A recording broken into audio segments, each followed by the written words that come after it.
Okay, one more topic जो अक्सर पूछा जाता है, that is a laryngocele. As a name indicate, it will be a swelling in the larynx.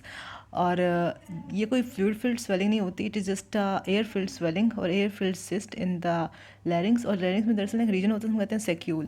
For example, if this is the laryngeal region and यहाँ पर vocal cords हैं, for example vocal cords हैं, ठीक है, तो यहाँ पर एक हल्की सी स्वेलिंग होती है जिसको हम सेक्यूल कहते हैं। तो ये हल्की सी स्वेलिंग होना, that is normal. But if it gets filled with air और इसकी ज़्यादा से बल्जिंग बन जाए बाहर और अंदर और साइड पर भी, तो दैट इज़ कॉल्ड द लेरिंगोसील। अब ये लेरिंगोसील इंटरनल भी हो सकती है और एक्सटर्नल भी हो सकती है, और ये मिक्स्ड वैरायटी की भी हो सकती है कि वो जो सेक्यूल है उसकी डायलेटेशन इनसाइड भी है, इनसाइड पर भी है और आउटसाइड पर भी, that will be a mixed laryngocele, ठीक है। तो air filled cystic swelling due to dilatation of the saccule in the larynx is called as laryngocele. तीन वैराइटीज़ हैं इसकी, इंटरनल है, इंटरनल सॉरी अच्छा, जो इंटरनल लेरिंगोसील ऐसे शोर्ड यू कि वो इंटरनल साइड पे होगी ऑफ द सेक्यूल की, जो लेरिंग्स की साइड पे जो होगी डायलिटेशन, वो इंटरनल लेरिंगोसील है। इसमें जो लेरिंगोसील होगी जिस कन्फाइंड होगी टू द लेरिंग्स, और जस्ट एक डायलिटेशन हमें नजर आएगी फॉल्स वोकल कॉर्ड की और एरी एपिग्लोटिक फोल्ड की, ठीक है। उसमें सच कोई थायराइड मेम्ब्रेन की साइड पे स्वेलिंग नहीं जाएगी, लेकिन अगर थायराइड मेम्ब्रेन को क्रॉस करते हुए यही सेक्यूल की स्वेलिंग बाहर को निकल जाए, that will be called as an external component of the laryngocele. और जो अंदर को स्वेलिंग है, that is the internal component of the laryngocele. और अगर दोनों कंपोनेंट्स प्रेजेंट हो, तब हम उसको कहेंगे that is a mixed variety या एक कंबाइंड लेरिंगोसील। तो कंबाइंड और मिक्स्ड वैरायटी ये होती है जिसमें एक्सटर्नल भी कंपोनेंट और इंटरनल कंपोनेंट। जैसे यहाँ लिखा भी हुआ है कि एक्सटर्नल लेरिंगोसील वो है distended saccule at herniates through the thyroid membrane and presents in the neck. तो हमें नेक में ना वो नजर आता है, like as you can see here. So this is a herniated laryngocele जो कि हमें नेक में नज़र आ रही है।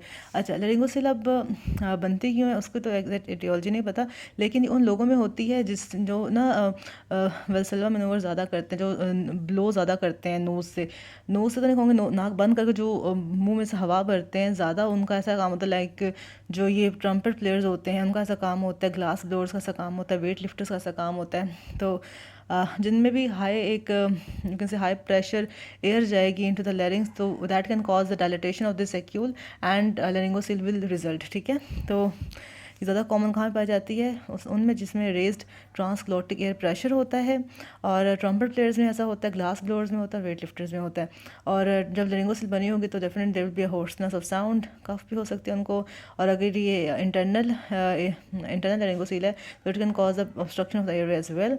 और जो एक्सटर्नल लेरिंगोसील होती है वो मोस्टली एक रिड्यूसिबल स्वेलिंग की फॉर्म में हमें नेक में नज़र आती है, और हम जब पेशेंट को कहते हैं कि कफ करे तब वो प्रोमिनेंट हो जाती है। फिर हम उनको वेल्सेल्वा मनोवर कराएं जैसे वो कर भी रहा है, तो उससे ट्रांसग्लोटिक प्रेशर ज़्यादा होता है और ये अपेरेंट हो जाती है नेक में, ठीक है। डायग्नोसिस हम इसका कैसे बनाते हैं, तो एक तो इनडायरेक्ट लेरिंगोस्कोपी पे हमें नज़र आ सकती है, जो इंटरनल कंपोनेंट्स को ऐसे नज़र आ जाएगा। इसके अलावा हम सॉफ्ट टिश्यू एंटरपोस्टीरियर एक्सरे कर सकते हैं, उसमें एपी व्यू में और लेटरल व्यू में नज़र आ सकती है लेरिंगोसील। इनडायरेक्ट लेरिंगोस्कोपी भी नज़र आ सकती है। और हमने जो एक्सरे कराना है ना, वो हमने ना उसको वेल्सेल्वा मनोवर करा के कराना है, ठीक है। वो वेल्सेल्वा मनोवर कर रहा होगा उस दौरान हमने एक्सरे करना है, एपी व्यू में और लेटरल व्यू में, तो उस दौरान हमें फिर वो लेरिंगोसील नज़र आ जाए। तो दिस इज़ इंपॉर्टेंट कि हमने उसकी एग्जामिनेशन में भी वेल्सेल्वा मनोवर कराना है पेशेंट को, और एक्सरे करते हुए वेल्सेल्वा मनोवर कराना है, ठीक है। This is important. अच्छा, इसके अलावा फिर हम इसका सीटी स्कैन भी करा सकते हैं, उससे हमें इसका एक्सटेंट समझ में आ जाएगा कि एक्सटेंट कितना लीजन का, इंटरनल कितनी, एक्सटर्नल कितने, वगैरह वगैरह। ट्रीटमेंट उसका यही है कि हमें इस सैक की सर्जिकल एक्सीजन करनी पड़ती है एक्सटर्नल अप्रोच से, नेक के थ्रू जाकर हम इसकी सर्जिकल एक्सीजन कर देते हैं सैक की, या फिर हम मार्सुपलाइजेशन कर देते हैं। मार्सुपलाइजेशन ये होता है कि हमने इसकी एक इंटरनल एक ओपनिंग सी बना देते हैं जिसके ज़रिए हवा निकलती रहती है, तो उसका जो प्रेशर होता है वो मेंटेन होता रहता है और वहाँ पे एक्यूमुलेट नहीं होती है। तो इंटरनल लेरिंगोसील की हो सकती है लेरिंगोस्कोपी के थ्रू, बट उसके करने के चांसेस ज़्यादा है। तो हमने कहा कि अडल्ट में हमने लेरिंगोसील को ध्यान से मॉनिटर करना है, क्योंकि अडल्ट में इट कैन ऑल्सो भी एसोसिएटेड विद कार्सिनोमा, तो उसकी बायोप्सी भी लेनी ज़रूरी है टू रूल आउट कार्सिनोमा, ठीक है। तो बस यही है, दैट इज़ अबाउट लेरिंगोसील। और ये इमेज आ सकती है लेरिंगोसील के लिए। तो ये बताएं जी, मनोवर का नाम बता दें तो वेल्सेल्वा मनोवर है, और ये प्रेजेंट क्या हो रही है, ये लेरिंगोसील प्रेजेंट हो रही है। फिर इसके बता देंगे कि प्रोफेशन को किन प्रोफेशन में ज़्यादा होती है, तो ट्रम्पेट प्लेयर्स में, वेट लिफ्टर्स में, ग्लास ब्लोअर्स में ज़्यादा होती है। फिर इसके इन्वेस्टिगेशन पूछने हैं तो एक्सरे है विद वेल्सेल्वा मनोवर, सीटी स्कैन है, लेरिंगोस्कोप, इनडायरेक्ट लेरिंगोस्कोपी है, ठीक है। ट्रीटमेंट ऑप्शन पूछ लेंगे तो हमने बोला कि surgical excision through external incision और मार्सुपलाइजेशन, बस। और क्या है इसमें टाइप्स पूछ सकते हैं, इंटरनल है, एक्सटर्नल है और कंबाइंड है।